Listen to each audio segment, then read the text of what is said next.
Hi, everybody, and happy World GHK Day. It's an honor to be here with Dr. Varghese and my colleagues at Global GHK as we celebrate Dr. Hammer's legacy and the greatest discovery in history, Germanische Heilkunde. I'm Ellie Abela from the Philippines, and today I'm here to share a personal GHK story that happened just 3 months ago. Just a disclaimer, the information given in this presentation is for educational purposes only. Participants shall consult their medical doctors for health reasons before using anything that is disclosed during the course of this presentation. Students shall not use any of the different information given in this presentation while writing their examinations. For this particular case, Section 5 will apply. If you are experiencing severe or life-threatening symptoms, please seek immediate medical attention or go to the nearest emergency room. The information shared here is not a substitute for emergency care. Happy birthday, Dr. GHk Day. Your legacy lives on, awakening truth, restoring hope, and guiding healing in the very fabric of humanity. With heartfelt gratitude for your courage and genius in revealing the 5 biological laws of nature. Thank you, Global GHK, for the privilege of sharing in this sacred celebration. May we honor this work with devotion, integrity, and love. I'd like to tell you something that happened to me recently, and I want you to stay with me through the whole story because the punchline is just really worth it. I got laryngitis. The classic symptoms, I had fever, sore throat, I had a hoarse voice, the whole thing. And I knew exactly why it happened. Not a virus, not a contagion, not something I caught like germs or someone who was coughing and sneezing beside me. Definitely, it wasn't something that was going around. It was actually a foal, a young, rambunctious male horse. A huge misunderstanding on my part, not on his. He was perfectly innocent. Even if I know GHK so well, it all happened as planned, beneath my awareness. My nervous system doing exactly what it was designed to do. By the time we finish here, you're going to look at every fever, every sore throat, every headache in your life, and ask a completely different question. Not, what do I take for this? But rather, what was happening in my life 10 days, a month, or 2 ago before the symptoms appeared? Just to review, Dr. GHk Day, the founder of Germanische Heilkunde, was a German physician who, after losing his son, developed a testicular cancer and began questioning everything he had been taught. What he discovered and what he spent the rest of his life documenting in tens of thousands of cases are the 5 biological laws of nature. Law number 1, every SBS begins with a DHS. SBS is Sensible Biological Special Program, what we know in the sick paradigm as disease or illness. A DHS is the Dirk-Hammer syndrome dedicated to the name of the sun. A biological conflict shock, which is experienced as acute, highly dramatic, isolating, and caught on the wrong foot. We're going to show you exactly what that looks like today. Biological law number 2. Every SBS runs in 2 phases if the conflict is resolved. Conflict active, then healing phase. What we call disease is almost always in the healing phase. Law number 3. Every SBS involves a specific organ, a specific brain relay, and a specific conflict theme. These are not random, but rather very precise programs. Law number 4, microbes are not pathogens. They do not cause disease, but rather play a vital role in the healing phases of SBSs. And law number 5, the quintessence. Every so-called disease is a biologically sensible special program of nature. There are no mistakes, no malfunctions, nothing is malignant, no accidents, nothing metastasizes.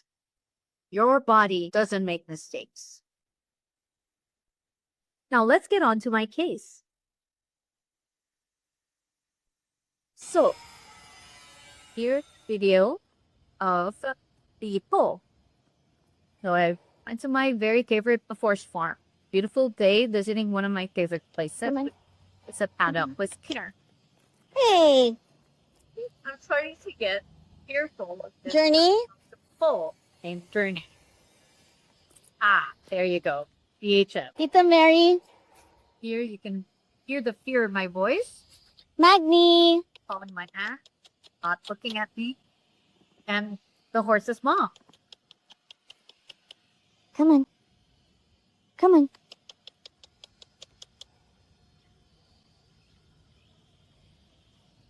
There you go. Looking at the mom for help. It's not working. I'm trying to push away the foal. Okay. So this foal is 5 months old, but he's already my height. He's muscular, already displaying stallion behavior, as you can see. And there's this pre-puberty hormonal surge that makes young male horses pushy, nippy, defiant, and playful in a way that can feel aggressive if you don't understand it. I've been around this foal before, and he was never this way, but you know how their behavior changes as they mature. He makes me nervous because I can feel his strength. And of course, I'm still learning.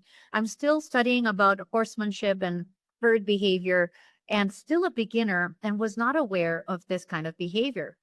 So I'm in the paddock, the mare is there, and then someone calls the mare over with some grass. So, of course, she walks away. And suddenly, it's just me and the foal.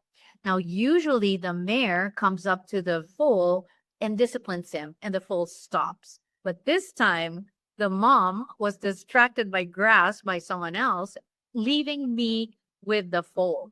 And that was the exact moment of the DHS or Durkhammer syndrome, the triggering causal event.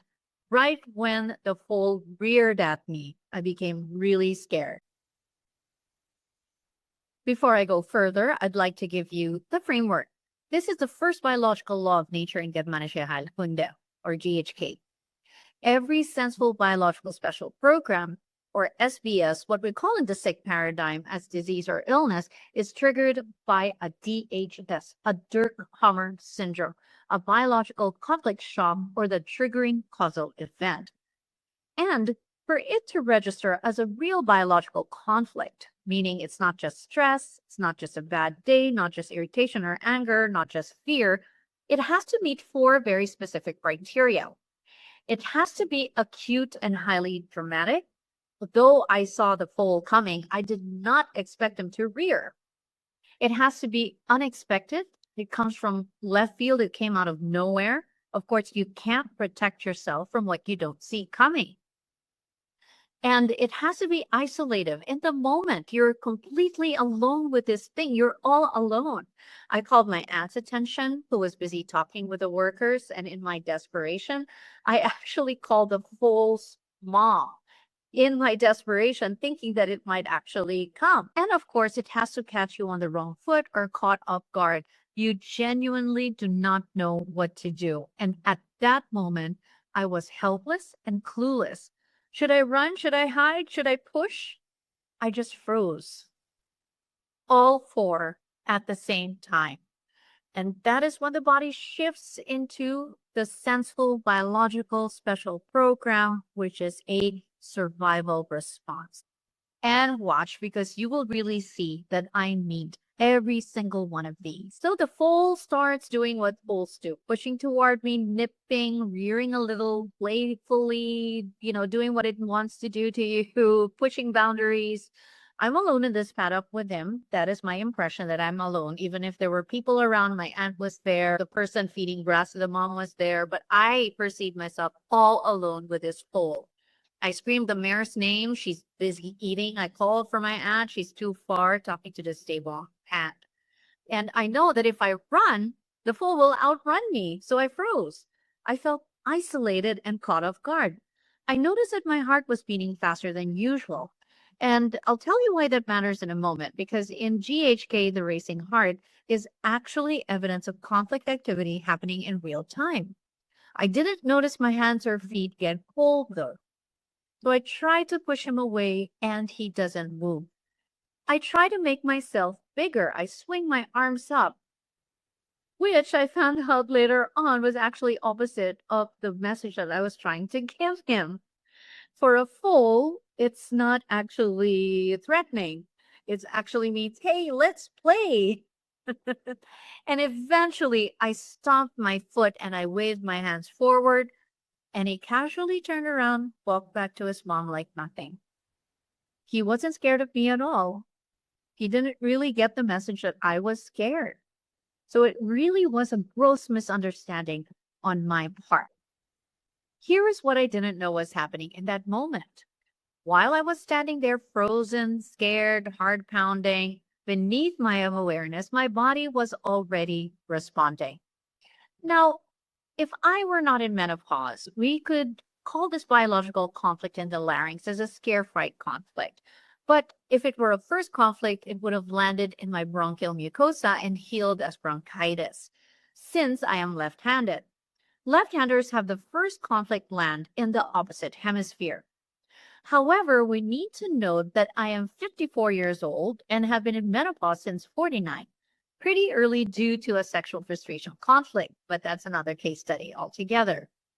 I am hormonally male, therefore the perspective of the biological conflict would be as a male would, a territorial fear. There's a threat in my territory, and I don't believe I have what it takes to overcome this threat. This powerful, rambunctious foal who keeps pushing. Hormonally male, I didn't want to hide. I swung up my arms to shoo him away, to try to, get him away from my bubble. And I stomped my foot, which eventually saved me in my perception. This would be more of a male response to a territorial fear. Since I am a left-handed menopause female, the first conflict would land like a left-handed male, for whom the first conflict lands on the opposite hemisphere or the feminine hemisphere in which the larynx is mapped.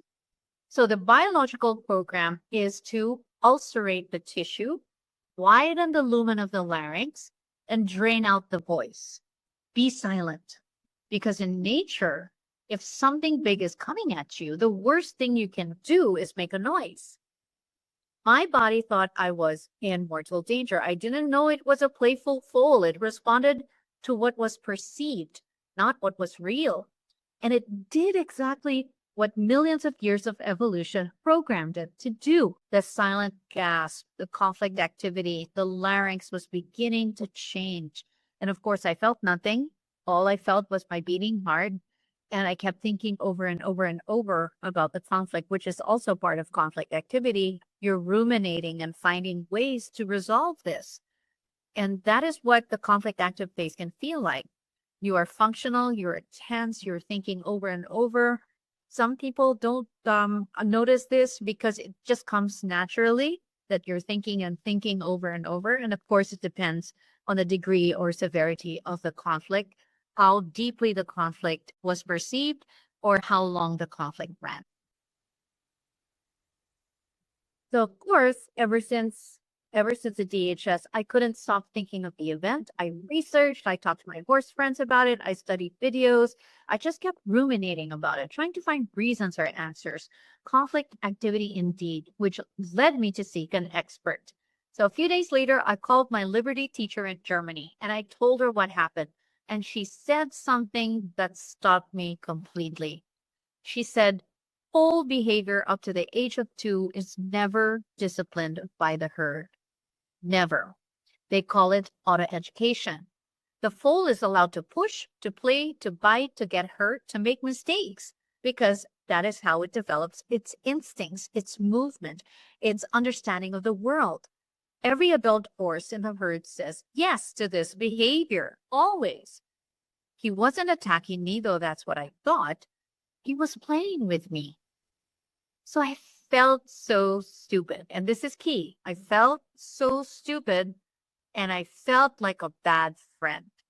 I had been scared of him and defensive toward him when all he was doing was just trying to connect more with me. And I took that really seriously. I genuinely felt bad about it. There is a self-devaluation conflict, intellectual self-devaluation landing in the neck, and feeling like a bad friend landing in the shoulder, which is a self-evaluation in a relationship role. Left side, partner-sided, because I am left-handed. What's more, she told me that when I swung my hands in the air, it likely thought that I wanted to play. And when I was doing the clicking sounds, that it was probably saying, "Oh, this person wants to play with me. Let's play some more." So it was maybe confused with the messages that I was trying to give, and of course it's not its fault. And only when I really kind of stomped my foot did it kind of get the message. But also, it wasn't really scared of me. It just wanted to say, move. Basically, the message was move. And move it did. So it got the message. And right there, in that moment of understanding with my teacher, the conflict resolved. The causal event was reclassified. And the threat was gone. And now the healing phase can begin.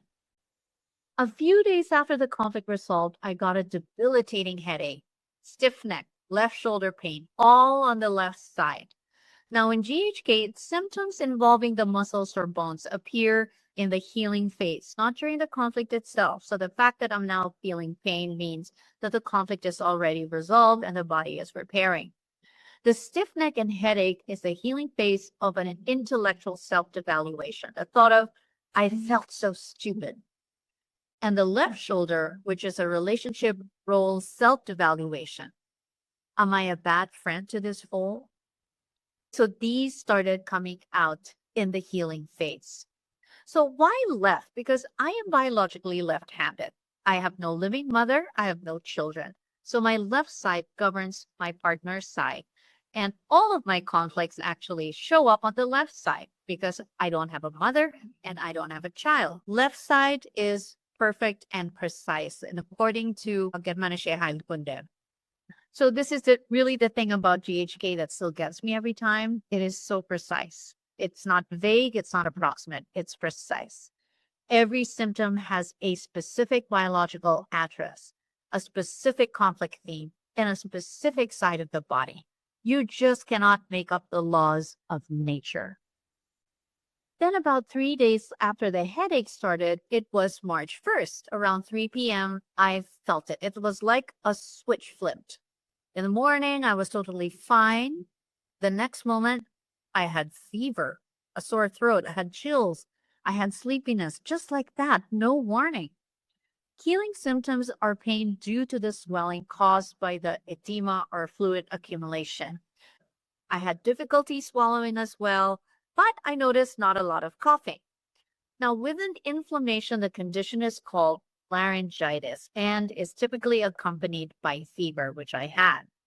This is the epicrisis, the height of the healing phase. The laryngeal mucosa that ulcerated during the conflict active phase is now rebuilding, repairing, replacing the tissue that changed. And to do that, the body needs energy, a lot of it. It raises the temperature, infrared heat at the cellular level. Of course, this fever is not attacking you. The fever is fueling the repair. The sleepiness is the same. The body is pulling resources from everywhere and pointing it all inward. Sleep now becomes a priority because this is when healing happens the fastest. And the sore throat. That is the tissue itself that is repairing. And we can't really use the voice while under tissue repair. Inflammation is repair and reconstruction. Now, I want to be really clear about something here. I'm not telling you to never use medication, but if the symptoms are unbearable, you use what you need for comfort. That is always a personal decision. We want to manage the severity of discomfort for animals or kids, though, because the severity can exacerbate the conflict or maybe trigger a new conflict altogether. When you understand what is actually happening biologically, you know the cause, you know the phase, you know the program, the relationship with the symptom, with your biology changes completely. My approach was simple. I used Guardian Homeopathy, which is a device that records my energy signature and lets my body heal itself using this information. I also use doTERRA Digest Zen Essential Oil, which will help me with sleep. And of course, the most powerful healing tool available to anyone is sleep. It is also completely free. And 11 hours of sleep is what my body needed. That is a body that was allowed to complete its repair program without interruption. Now, a lot of Kitmanisha Halgune practitioners will not use anything at all. No homeopathy, no digest zen, nothing at all, and that is okay. I just really wanted to find a level of comfort and to just assist my body as best as I could. And that is actually a personal decision that I made. Now, this is the slide that is one of the most important because it's at the core of everything, is that every SBS runs in two phases. And this is the second biological law of nature. Every senseful biological special program, formerly known as disease, runs in two phases. The conflict active phase, where the biological program is initiated and tissue changes happen silently or underneath your awareness. You feel tense. You might feel hyperfunctional. You might have cold hands and feet, a racing heart. And sometimes we don't really recognize that we are in this phase. In this case, I only noticed my beating heart, but not the cold hands and feet. I was definitely overthinking and overanalyzing the situation, looking for answers. I remember texting my horse friends and just ruminating long texts about what I'm feeling and what they think and everything. And this caused me to seek a solution, which was my Liberty horsemanship teacher. After the conflictualisis, after she provided me perspective, conflictualisis is the removal of the conflict or the resolution of the conflict, which is my Liberty teacher, the healing phase kicks in. Note that the SBS cannot run the two-phase system without the conflictualisis, as the healing phase will not kick in. Now, the healing phase is when the body begins to repair. This is when the fever appears at the height of the healing. The pain or discharge or cough or fatigue, this all happens in the healing phase. Everything that medicine calls disease is almost always happening in this second phase, the healing phase. Which means, and I'd like you to really sit with this, is that most of the time when we feel sick, we are not getting worse. We are getting stronger. We are getting better. The symptom is actually the evidence of repair in progress. When we suppress that with synthetic medication, antipyretics, antibiotics, anti-inflammatories, we are not treating the disease. We are interrupting a biological program that the body initiated for our survival. And of course, again, we need to be more flexible when considering medication for kids and children, as their comfort is also of importance when dealing with an SBS. Here, managing symptoms severity makes sense for them. Perhaps, though, we can use more natural medicines and remedies before choosing synthetics. Let me walk you through the complete timeline from start to finish, because I think seeing it laid out like this is where it really clicks for people. On February 19 was the full encounter, conflict activated, DHS, Derkammer syndrome. The larynx mucosa begins to ulcerate. I feel nothing unusual because I'm in the conflict active phase, but I do notice my beating heart. A few days later, I call my Liberty teacher. I understand what happened. Conflict resolves. The stone is released from my soul. The psyche is soothed. The healing phase begins. Then the headache, neck and shoulder pain, which belong to a separate biological conflict involving self-devaluation, not the territorial fear conflict. So again, for the neck, it's an intellectual self-devaluation. For the shoulder, it's a relationship role self-devaluation. And this is what we see in PCLA, which is the first phase of the healing phase. Then March 1st, the epicrisis, fever, and I'm feeling sleepy. I just couldn't move. All I wanted to do was sleep during this fever. And a few days later, I had documented my own healing, loss of voice, excruciating sore throat, like I could not swallow at all because it was so painful, a swollen larynx, gradual improvement night by night until March 11th. March 11, I had zero pain, zero cough, no cough at all, zero fever, and the program was complete. Now, if we look at it here through the biphasic system, through the timeline, it'll be really clear.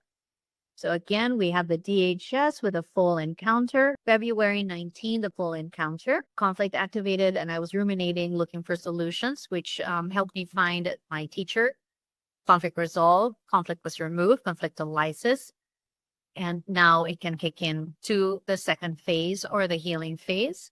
And we go into post-conflictolysis A, which is the first phase of the healing phase. During this time, I experienced neck pain, which is a biological conflict of an intellectual self-devaluation. I'm not smart enough. I feel stupid. And also of a left shoulder pain, healing phase of a self-evaluation in a relationship role. And in this case, am I a bad friend to the full? Then we get into the epicrisis, which is a fever and sore throat. And I really felt sleepy. I was being forced to sleep or to get into a state of deep rest. I slept for about 11 hours. And then I also documented the hoarse voice, losing my voice, and then PCLB, post-conflictolysis B, after the epicrisis. I also documented not being able to swallow. I also lost my voice. It was hoarse, and then it was gone for a bit. And then it was hard for me to swallow. It was really excruciating to swallow. And then it got lighter and lighter over a few days until March 11 was the completion of this program. There was no more pain. There was no more cough. Everything was done. From epicrisis to the completion was about 10 days. So if we look at it here from epicrisis, I documented it day by day because I wanted to show exactly what this looks like from inside in real time, not retrospectively while I was in the thick of it. March 7th was the worst night. I could not swallow without taking a deep breath first. It was that painful. The larynx was hard and swollen, and you could feel it from the outside. It was like a stone that was there. My temperature was elevated, though I didn't have fever, and my Oura ring showed that my temperature was above normal. My sleep was light, so I just kept saying to myself, this is repair. This is tissue rebuilding. The hardness is the swelling of the reconstruction. March 8th, it was a little better, still painful, still swollen, but the turning point was there. By March 9, I had deeper sleep. 10% of the pain remained.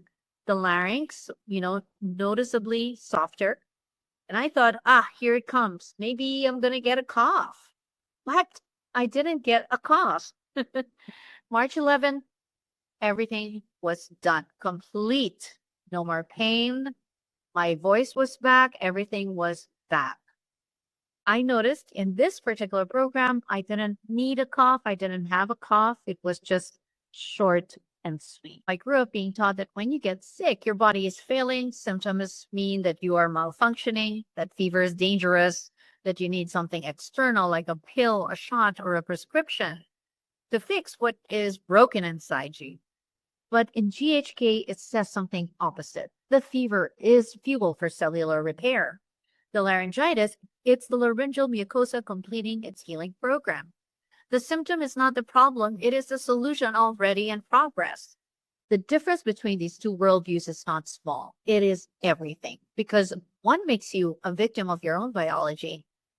The other makes you better for it. It makes you the author of your story, while your body is your teacher. After the fever broke, I didn't go to a clinic, but I went back to the horse farm to visit the foal. And you can see here that the foal is still rambunctious, but I wasn't scared anymore. I looked at him with love and apology, a kind of self-forgiveness. I really didn't expect to need, but at least I did. I had to learn something. I tried to bond with it by doing lunging exercises, and he displayed feisty behavior, but I was no longer afraid. My teacher told me to use a stool with business to help set a physical boundary when full behavior is too much. And it worked like magic. But yet, exploring the stool and not, pushing me or doing anything. It was just perfect. So now I can enjoy him and other male foals and set boundaries when needed, when I need to interact safely using tools. This is a lesson I learned from this sensible biological special program of territorial fear in this life event. I never have to experience it again since I have been informed by my biology and taught very well. And because underneath this biology, underneath the larynx and the mucosa and epicrisis, there is really a relationship. There is a young animal who wanted to play and a person who didn't know how to meet him, didn't understand him. And once I understood that the body could just finish what it started and use it to help me become a better human towards this foal and other horses. Thank you so much, Dr. Hammer, for the 5 biological laws of nature. It helps us become better human beings. It helps us understand ourselves as well, much better at a much deeper level. And now I can enjoy the loves of my life, which are horses, and I can understand the difference between the behavior of a male foal and a female filly, how different they are, and I can adjust accordingly to the laws of nature because I understand the 5 biological laws of nature.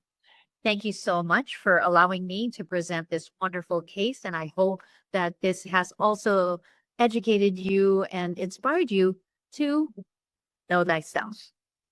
Thank you, Global GHK, for allowing me to present this case study. And again, happy birthday, Dr. Ricky Gerd Hammer, for the gift that keeps on giving.